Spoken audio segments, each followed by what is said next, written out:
Samantala, sinisilip ngayon ang posibilidad ng isang malaking sindikato ang may pakana ng mga iligal na pogo, iligal na droga at extrajudicial killings sa bansa. Ito ang hiniling ng isang kongresista o ito ang hinala ng isang kongresista matapos ang mga revelasyong tumambad sa unang pagdinig ng Quad Committee noong nakaraang Biyernes. Ang mga detalye alamin sa report ni Nicole Lopez Poyawan. Posibleng isang malaking sindikato ang nasa likod ng mga iligal na droga, iligal na pogo at extrajudicial killings. Ito ang sinabi ni Surigao del Norte 2nd District Representative Ace Barbers ukol sa mga iniimbestigahan nilang mga gawain noong Administrasyong Duterte sa unang Quadcom meeting noong Biyernes.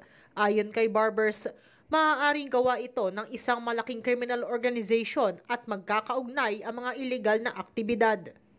Yes, yun ang aming teorya, no, na merong isang criminal syndicate, no, o yung criminal organization na lahat yan ay ginawa niya, no, nagbebenta ng droga, ang kanyang kinikita sa droga ay ginagamit niya para pang suhol sa ating mga taong gobyerno, police, ginagawang ginagawang mga ninja cops, no. Pangalawa, binibili ng mga lupa.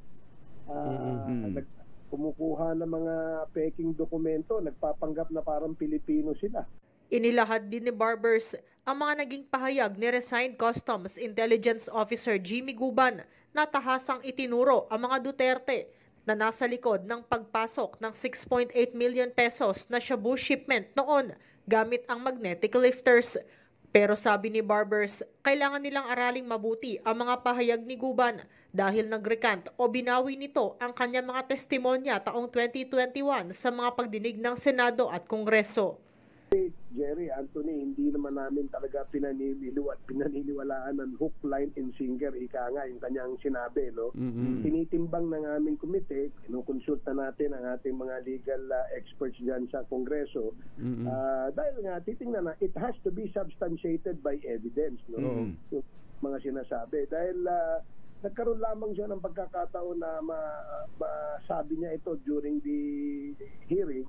Ito si Nicole Lopez Poyawan para sa MBC TV Network News. Una sa Pilipinas, una sa Pilipino.